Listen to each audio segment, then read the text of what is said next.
Hey, salut à toutes et à toutes, c'est Pixwalk et donc on se retrouve aujourd'hui pour une nouvelle vidéo aujourd'hui sur la chaîne Waycast et donc on se retrouve aujourd'hui tout simplement pour une vidéo pour vous présenter le logiciel Admist qui est un logiciel qui va vous permettre de trouver tout simplement des biomes, des chunks slime, des monuments de l'océan, des cabanes à witch, des villages PNJ, des épages, des woodland mansions donc les grandes maisons dans les roof forests, des igloos, des temples du désert, des temples de la jungle, des mineshafts, des strongholds, mais aussi des forteresses du désert et des cités de l'End, dans l'End, donc bien entendu.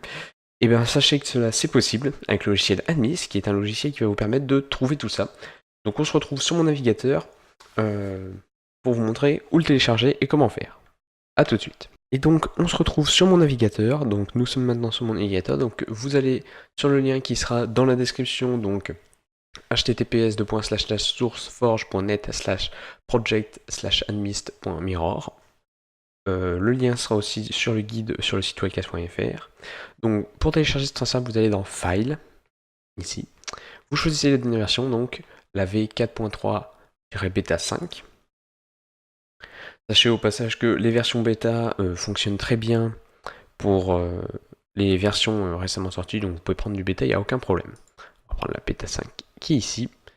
Et donc là, le download est parti. Donc bien entendu, je suis passé un peu vite. Là, nous, on télécharge le .exe, vous pouvez télécharger le .zip ou le .jar, ça n'a pas d'importance, ça dépend de votre préférence.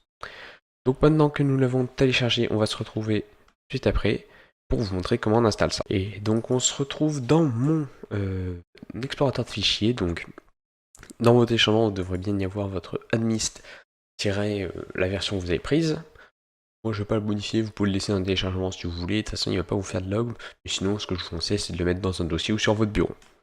On va le lancer.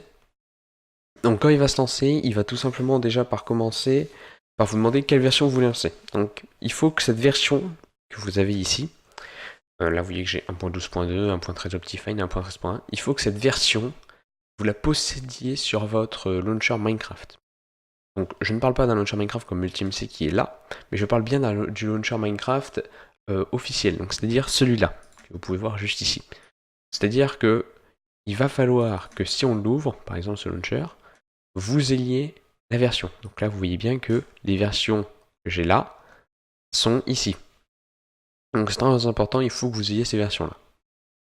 Voilà, c'était la petite parenthèse sur les versions. Voilà, donc il vous faudra forcément le launcher Minecraft par défaut qui soit au moins installé avec au moins la version que vous voulez utiliser. Nous on va lancer 1.13.1 parce que cette version-là nous permet de la lancer en 1.13.1. Donc quand vous allez arriver, vous allez avoir tout simplement un petit interface comme ça avec plusieurs onglets. Pour l'instant, l'onglet qui nous intéressait, c'est l'onglet File. Donc vous allez ouvrir l'onglet File et donc vous allez avoir plusieurs solutions. Donc New from Seed, New from Random Seed et Open Save Game. Désolé pour mon accent anglais. Donc New From Seed, c'est tout simplement, vous allez cliquer dessus et vous entrez un seed, donc par exemple le seed, je sais pas, 1, 2, 3, 4, 5, 6, 7, 8, 9, voilà, par exemple. Voilà, donc ça va bien entendu ouvrir cette map avec le seed.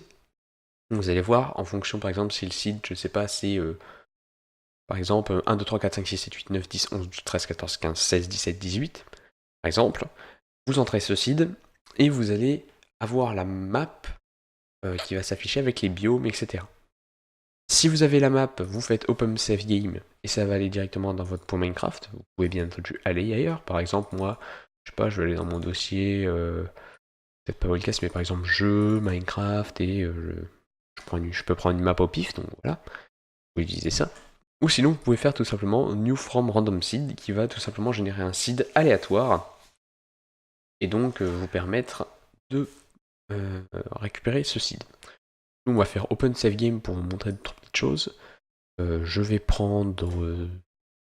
non, peut-être pas New World parce que ça doit être une map qui doit être un peu différente. Donc on va aller chercher une map dans la bibliothèque. Hop. Et on va prendre... Survie Server par exemple. Ouvrir. Hop, ça va charger. Et donc vous voyez que cette map voilà, va s'ouvrir et donc on voit les biomes, etc. Quand vous allez load, normalement là il l'a pas fait, c'est bizarre, mais normalement quand vous loaderez votre monde, il vous affichera une petite fenêtre où il vous demandera le adding world et il vous demandera en fin de compte comment vous allez générer votre map, si vous voulez générer en multiplayer ou en single player. Cochez bien single player souvent, ou multiplayer si elle a été générée en multiplayer. Voilà.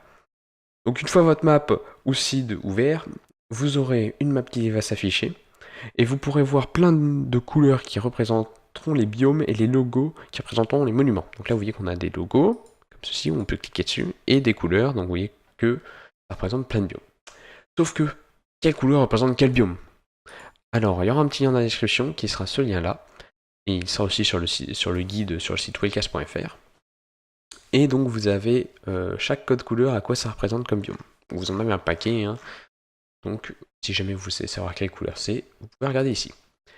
Sinon vous passez votre curseur et vous pouvez voir juste en haut, donc c'est-à-dire ici, là, je passe, là, donc là actuellement, il y a un biome jungle, vous pouvez zoomer au passage, et donc ça me dit les coordonnées de ce biome jungle.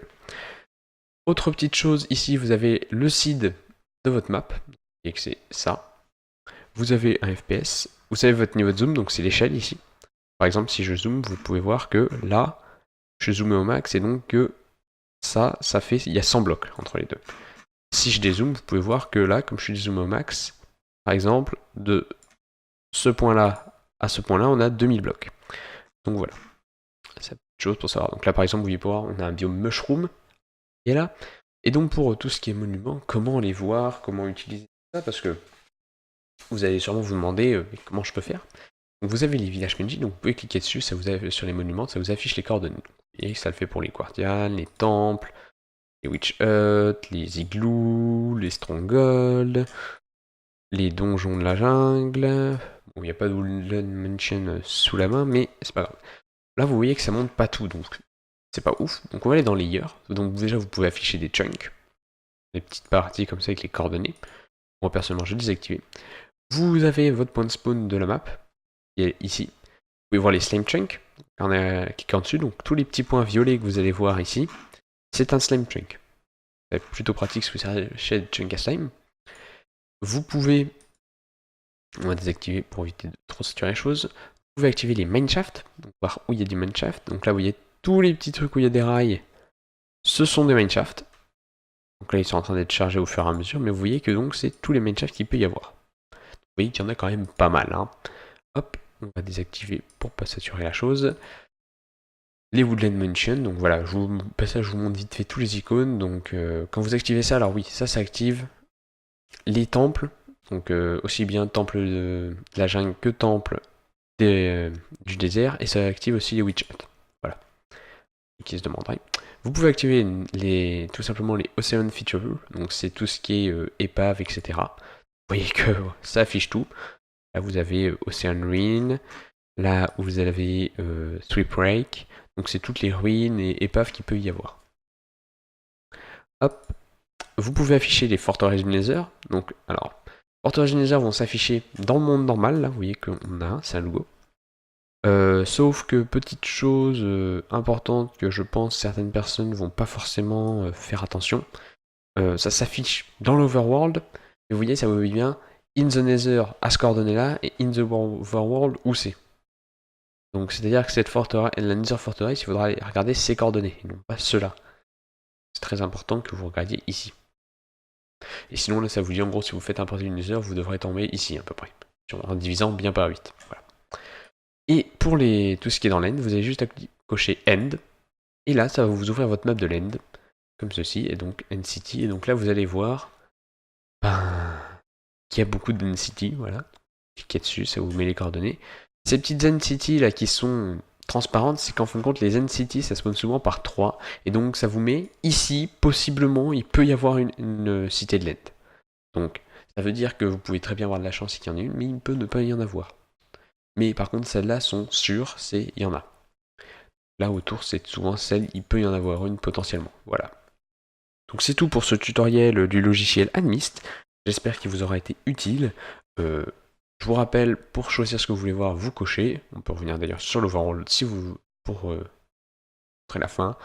Donc vous décochez, vous cochez ce que vous voulez, et même vous pouvez l'utiliser tout simplement pour trouver des biomes. Parce que si vous n'avez pas envie, par exemple, de vous balader pendant plusieurs heures pour trouver, par exemple, je ne sais pas moi, un biome mushroom, par exemple, parce que c'est un des plus rares. voyez, bah, vous ouvrez une liste, vous regardez, bah tiens, biome mushroom, c'est ce code couleur là, et puis ben, vous prenez les coordonnées, vous le notez sur un bout de papier ou sur un bloc-notes, et puis vous vous y rendez. Ça peut vous permettre d'aller très vite. Ça peut même vous servir si vous cherchez des cabanes à witch sur votre map. Bon, bien entendu, après, chacun l'utilise comme il veut. Là, moi, je suis pas fan de l'utilisation pour trouver des villages PNJ, ou même les strongholds, ou des mineshafts. Hein. Mais bon, après, chacun l'utilise comme il veut, donc vous faites comme vous voulez. Donc voilà, c'était la petite partie du logiciel analyse, donc voilà comment l'utiliser. Et puis bah moi sur ce, j'espère qu'en tout cas ce tutoriel vous aura plu, et n'hésitez pas à vous abonner à la chaîne Wildcast et à aller nous suivre sur les réseaux sociaux. Donc moi sur ce, je vous dis à la prochaine pour un prochain tutoriel. C'était Pixwalk pour la chaîne Wildcast. Merci à tous de m'avoir écouté, et on se retrouve la semaine prochaine pour un prochain tuto. Allez, ciao ciao tout le monde.